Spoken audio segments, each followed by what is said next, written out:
नमस्कार दोस्तों, स्वागत है आपका हमारे YouTube channel study with Vinda Hindi में। दोस्तों, हम पॉलिटी की कक्षाएं कर रहे हैं और पिछले वीडियो में हमने पढ़ा टाइप्स ऑफ मेजॉरिटी, बहुमत के प्रकार। दोस्तों, किसी भी एग्जाम में उसके पाठ्यक्रम में किसी एग्जाम के पाठ्यक्रम में दिया होता है, पॉलिटी से संबंधित दो वर्ड दिए होते हैं, दो शब्द दिए होते हैं, कॉन्स्टिट्यूशन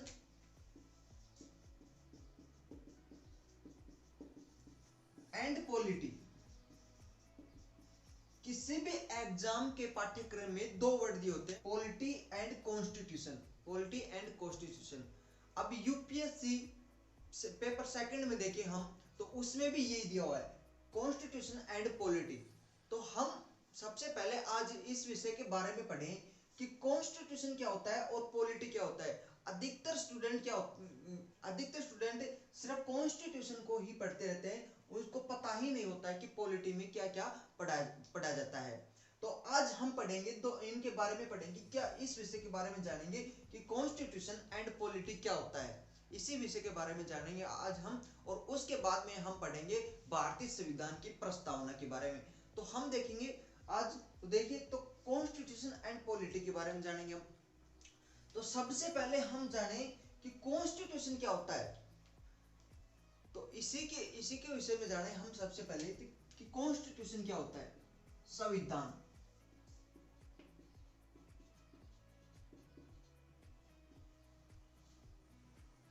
तो संविधान की अगर हम डेफिनेशन लिखें, संविधान की अगर हम परिभाषा लिखें, तो हमारे संविधान क्या होता है।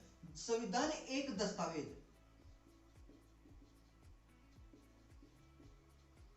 एक डॉक्यूमेंट्स है। संविधान क्या है? डॉक्यूमेंट्स है। एक संविधान एक डॉक्यूमेंट्स है जिसमें अनेक प्रावधान दिए होते हैं, जिसमें अनेक प्रावधान है, और इन्हीं प्रावधानों के अनुसार किसी देश का शासन चलाया जाता है, और इन्हीं प्रावधानों के अनुसार किसी भी देश का शासन चलाया जाता है।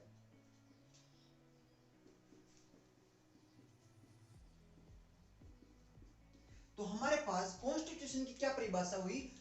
संविधान क्या है? उन प्रावधानों का संग्रह है, उन प्रावधानों का एक समूह है जिसके आधार पर किसी देश का शासन चलाया जाता है। कॉन्स्टिट्यूशन एक दस्तावेज है, यानी कि कॉन्स्टिट्यूशन एक दस्तावेज है जिसके आधार पर किसी देश का शासन चलाया जाता है, और वो दस्तावेज क्या है? जिसमें अनेक प्रावधान दिए हुए हों। तो हम कह सकते हैं संविधान क्या है? संविधान उन प्रावधानों का संग्रह है जिसके आधार पर किसी देश का शासन चलाया जाता है। तो हम कॉन्स्टिट्यूशन की परिभाषा जाने। अब उसके बाद देखेंगे हम पॉलिटी। पॉलिटी क्या होता है? राज व्यवस्था। इसको हिंदी में बोलते हैं राज व्यवस्था। तो राज व्यवस्था की परिभाषा जाने। तो राज व्यवस्था क्या होता है? संविधान का व्यवहारिक प्रयोग ही क्या होता है? राज व्यवस्था। अब इसको लिखें, संविधान का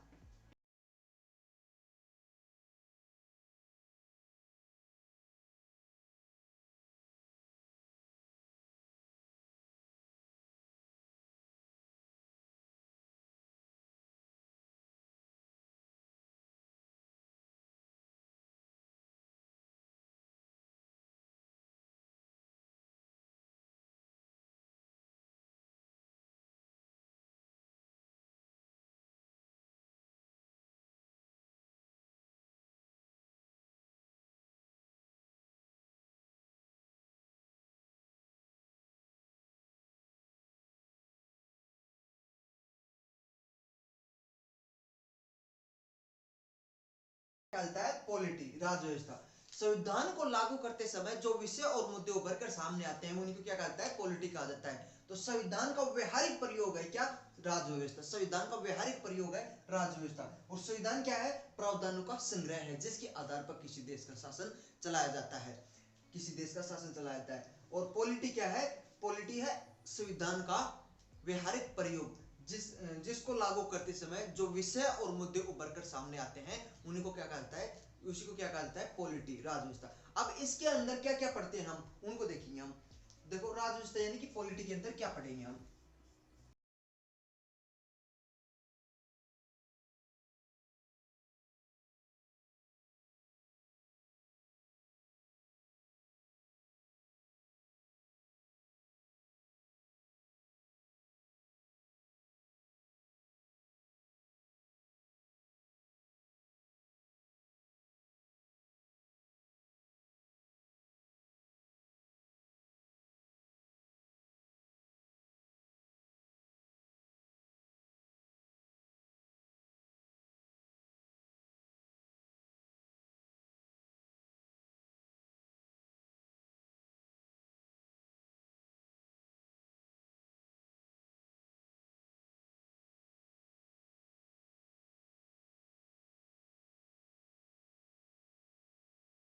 अब एक एक करके हम जानते हैं इनको। संसद के कानून कैसे, देखो जैसे कि संसद के अंदर किसान कानून लाया गया, किसान कानून लाया गया, तो वो क्या था, क्या है, संसद के द्वारा जो कानून पारित किए जाते हैं, संसद के द्वारा जो कानून पारित किए जाते हैं, जो प्रस्ताव पारित किए जाते हैं, उनको क्या, वो क्या किस में आएंगे, वो राजव्यवस्था यानी कि पॉलिटिक के अंदर आएंगे। वो किसके अंदर आएंगे, पॉलिटिक के अंदर। अब पिछली क्लास में हमने पढ़ा था बहुमत के प्रकार।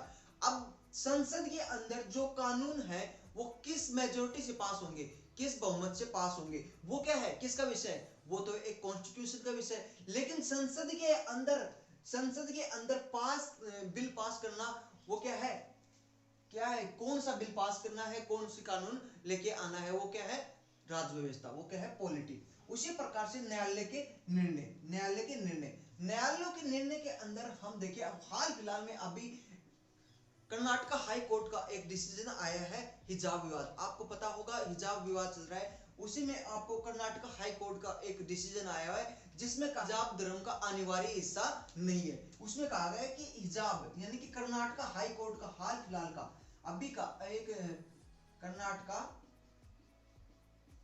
हाई कोर्ट का निर्णय आया है और उसमें क्या कहा है कि हिजाब धर्म का अनिवार्य हिस्सा नहीं है।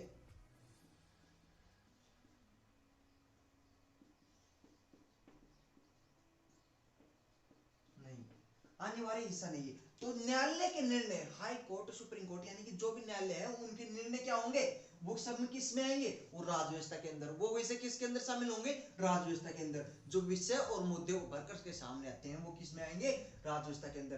तो कर्नाटक हाई कोर्ट का हिजाब विवाद पर अभी एक डिसीजन आया है, वो किस में आएगा, न्यायालय के निर्णय, और वो किसका विषय होगा, पॉलिटी का विषय होगा। उसी प्रकार से संस्थाएं, अब हम संस्थाएं देखें तो संस्थाएं, हम दो प्रकार की संस्थाएं के बारे में पढ़ते हैं। हम दो प्रकार की संस्थाओं के बारे में पढ़ते हैं। एक तो संवैधानिक संस्थाएं,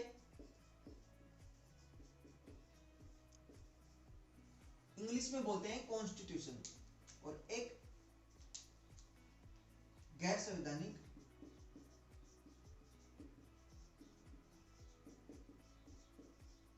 दूसरी है गैर संवैधानिक, या इसी को बोलते हैं हम संविधानेतर।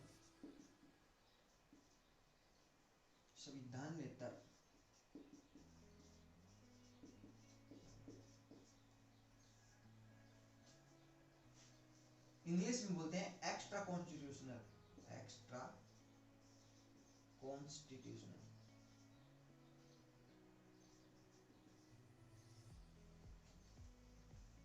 और इसको बोलते हैं कॉन्स्टिट्यूशन, इंग्लिश में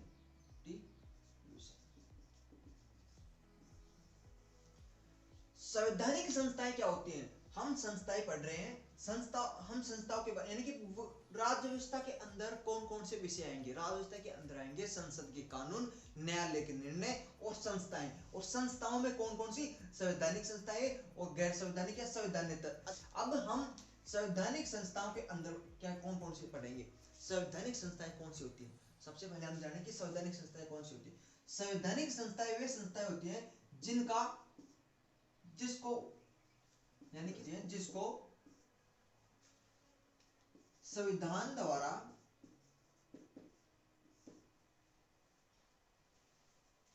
निर्मित किया जाए।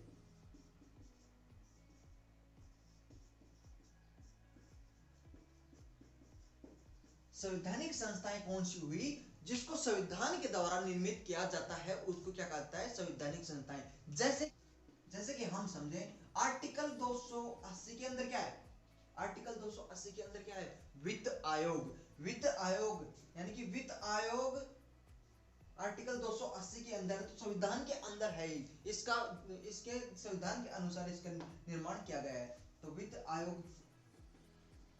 उसी तरह देखिए हम इसके अलावा और देखिए आर्टिकल 324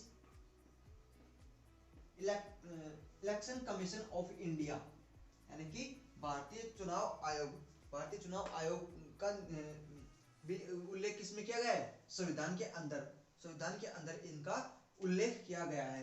तो हम कह सकते हैं कि ये क्या है, कॉन्स्टिट्यूशनल बॉडी है, यानी कि संवैधानिक संस्थाएं हैं, ये संवैधानिक जिनका संविधान के अंदर उल्लेख किया गया है, संविधान के अनुसार उनका निर्माण किया जाता है, उनको क्या कहता है, संवैधानिक संस्थाएं। उसी प्रकार से हम देखें दूसरी गैर संवैधानिक या संविधानेतर या एक्स्ट्रा कॉन्स्टिट्यूशनल बॉडीज, ये क्या होती है, इनकी परिभाषा लिखे हम तो हम कह सकते हैं इनका उल्लेख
सीबीआई जैसी संस्थाएं क्या है, संविधानेतर संस्थाएं, इनका उल्लेख संविधान के अंदर नहीं मिलता, लेकिन ये संविधान विरोधी नहीं है, संविधान के जो आदर्श और उद्देश्य हैं उनको प्राप्त करने में सहायता करती हैं। उनको क्या कहता है, एक्स्ट्रा कॉन्स्टिट्यूशनल बॉडीज, ये होती हैं extra constitutional bodies. Extra constitutional bodies हैं वो दो प्रकार की होती है, कौन कौन सी होती हैं वो देखते हैं अब।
किया जाता है, संसद के कानून द्वारा किया जाता है। जिन संस्थाओं का निर्माण संसद के कानून द्वारा किया जाएगा उनको क्या कहा जाता है, उनको कहा जाता है कानूनी संस्थाएं या स्टैट्यूटरी बॉडीज, कानूनी संस्थाएं या स्टैट्यूटरी बॉडीज। और जिन संस्थाओं का निर्माण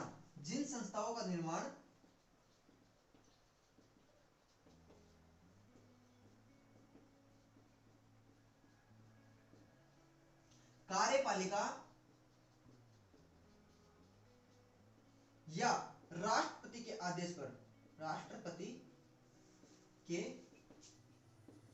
आदेश पर किया जाता है, जिन संस्थाओं का निर्माण संसद के कानून के द्वारा किया जाए, उनको कहा जाता है स्टैट्यूटरी बॉडीज। और जिन संस्थाओं का निर्माण कार्यपालिका या राष्ट्रपति के आदेश पर किया जाए उनको क्या कहा जाएगा, उनको कहा जाता है। अब हम इनका एग्जांपल समझे, एनएचआरसी,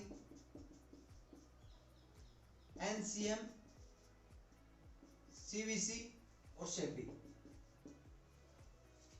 ये सभी संस्थाएं क्या है, संवैधानिक, इनको कानून के द्वारा यानी कि संसद के कानून के द्वारा निर्मित किया गया है। किनको, एनएचआरसी, एनसीएम, सीबीसी, सेबी, इन सभी संस्थाओं को क्या किया गया है, संसद में कानून बना करके इनको निर्मित किया गया है, संसद के कानून के द्वारा निर्मित किया गया है। इनको क्या कहा जाएगा, स्टैट्यूटरी बॉडीज, स्टैट्यूटरी बॉडीज। और एग्जीक्यूटिव बॉडीज क्या है, जैसे कि नीति आयोग,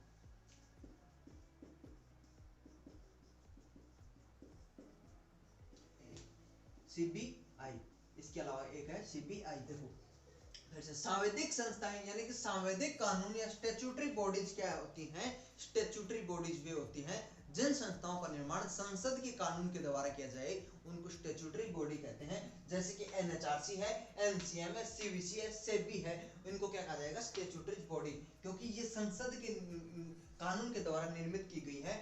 और उसके अलावा एग्जीक्यूटिव बॉडीज क्या होंगी, जिनको कार्यपालिका या राष्ट्रपति के आदेश पर क्या किया जाए, निर्मित किया जाए, उनको क्या कहा जाएगा, एग्जीक्यूटिव बॉडीज, जैसे कि नीति आयोग है और सीबीआई है।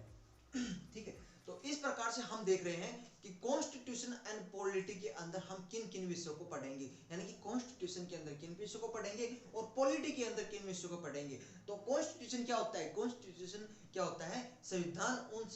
संविधान क्या होता है, संविधान एक दस्तावेज है, प्रावधान है, दस्तावेज है जिनके अंदर अनेक प्रावधान है और उन प्रावधानों के आधार पर किसी देश को शासन चलाया जाता है, उसको क्या कहा जाएगा, संविधान कहा जाएगा। और पॉलिटी, पॉलिटी क्या होता है, पॉलिटी संविधान का ही व्यावहारिक प्रयोग होता है। पॉलिटी क्या होता है, पॉलिटी संविधान का ही व्यावहारिक प्रयोग होता है। जो विषय और यानी कि जिसको संविधान को लागू कर रहे हैं, उस समय जो विषय और मुद्दे उभर करके सामने आएंगे, उनको क्या कहा जाएगा, पॉलिटी कहा जाएगा, पॉलिटी कहा जाएगा। और जिसमें क्या पढ़ा जाता है, जिसमें संसद के कानून और न्यायालय के निर्णय और अनेक संस्थाएं हमने देखी, दो प्रकार की संस्थाएं होती हैं, कौन सी, संवैधानिक और extra constitutional, constitution and extra constitutional. Constitutional bodies वे होती हैं जिनको संविधान के द्वारा सर्जित किया जाता है, जिनको संविधान के द्वारा सर्जित किया जाता है। और एक्स्ट्रा कॉन्स्टिट्यूशनल बॉडीज कौन सी होती हैं, जिनका उल्लेख संविधान के अंदर नहीं है, लेकिन संविधान के आदर्श और उद्देश्यों को प्राप्त करने में सहायता करती है, संविधान के आदर्श और उद्देश्यों को प्राप्त करने में ये सहायता करती हैं। और एक्स्ट्रा कॉन्स्टिट्यूशनल बॉडीज हैं, वो पुनः दो प्रकार की होती हैं, कौन कौन सी, सांवैधिक, जिनको कानून के द्वारा संसद के कानून द्वारा निर्मित किया जाता है, और दूसरी होती है कार्यकारी, एग्जीक्यूटिव, जिनको राष्ट्रपति या कार्यपालिका के आदेश पर निर्मित किया जाता है। कॉन्स्टिट्यूशन के अंदर देखिए क्या पढ़ेंगे हम, कॉन्स्टिट्यूशन,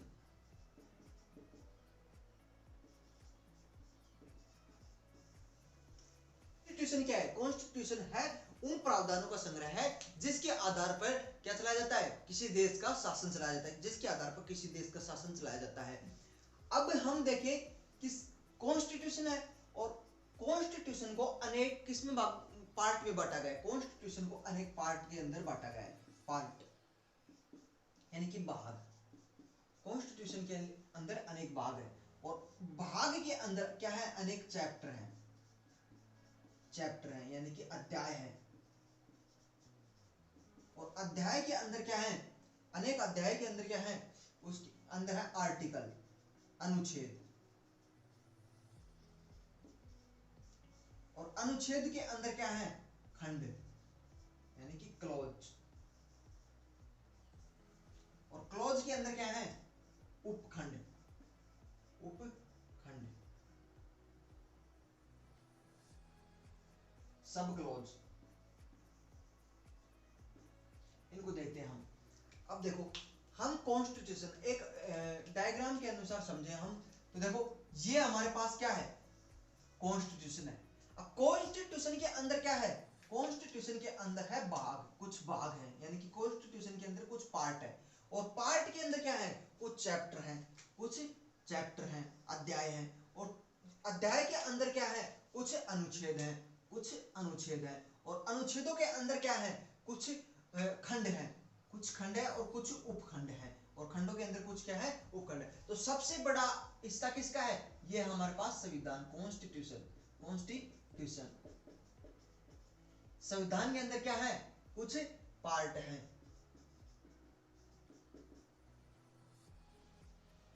और पार्ट के अंदर क्या है, कुछ चैप्टर हैं, और चैप्टर के अंदर क्या है, कुछ खंड हैं, यानी कि कुछ क्लॉज हैं, अनुच्छेद हैं, कुछ आर्टिकल, और आर्टिकल के अंदर क्या है, कुछ खंड हैं, क्लोज हैं, और क्लोज के अंदर क्या है, सब क्लोज हैं।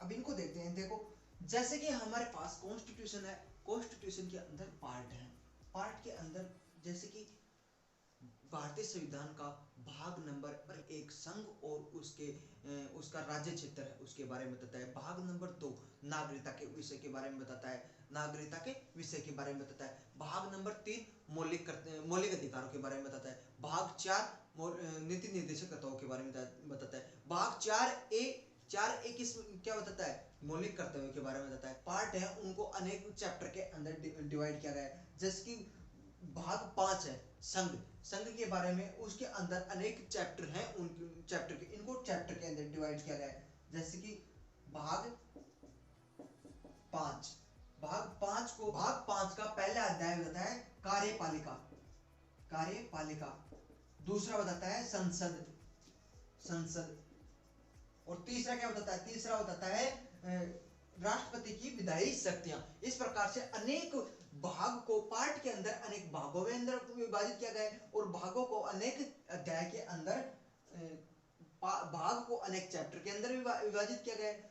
जैसे कि हमारे पास ये चैप्टर है, और चैप्टर को अनेक आर्टिकल के अंदर विभाजित किया गया है, और आर्टिकल को अनेक खंड के अंदर विभाजित किया गया है, और खंड को अनेक उपखंडों को विभाजित किया गया है। जैसे कि आप देखो, एक एग्जाम्पल लेके देख समझे हम।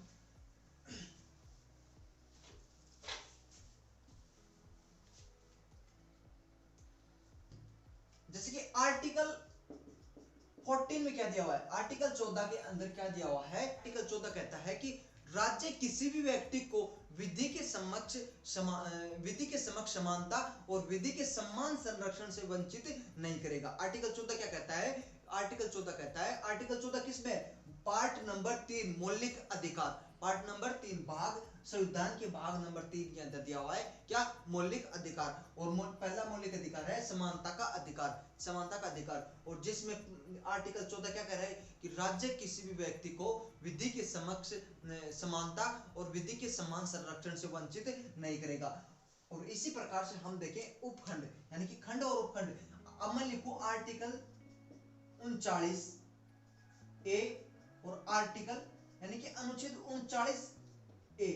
अब इसमें से कई स्टूडेंट होते हैं जो इनको समझ ही नहीं पाते हैं, यानी कि आर्टिकल, इसको कैसे बोला जाता है, इसको बोला जाएगा आर्टिकल 39A, इसको बोला जाएगा आर्टिकल 39A, इसको कहा जाएगा आर्टिकल 39A। दोनों अलग अलग है, दोनों आर्टिकल अलग अलग है, और इसको कहा जाएगा आर्टिकल 39 क्लोज ए, इसको कहा जाएगा आर्टिकल 39 क्लोज ए,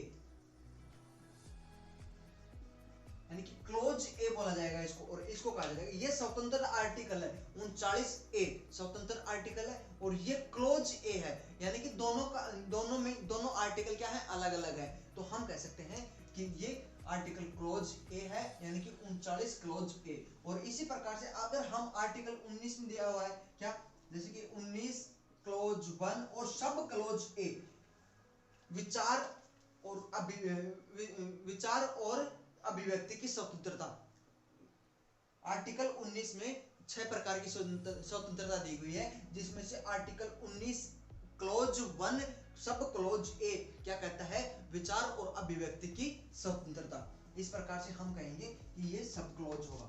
पॉलिटी के अंदर हम पढ़ते हैं संसद के कानून, न्यायालय के निर्णय, और संस्थाएं, जो संस्थाएं हैं संवैधानिक संस्थाएं और गैर संवैधानिक संस्थाएं या एक्स्ट्रा कॉन्स्टिट्यूशनल बॉडीज। अब आगे हम अगली क्लास में हम पढ़ेंगे, हम अगले वीडियो के अंदर पढ़ेंगे हम प्रस्तावना।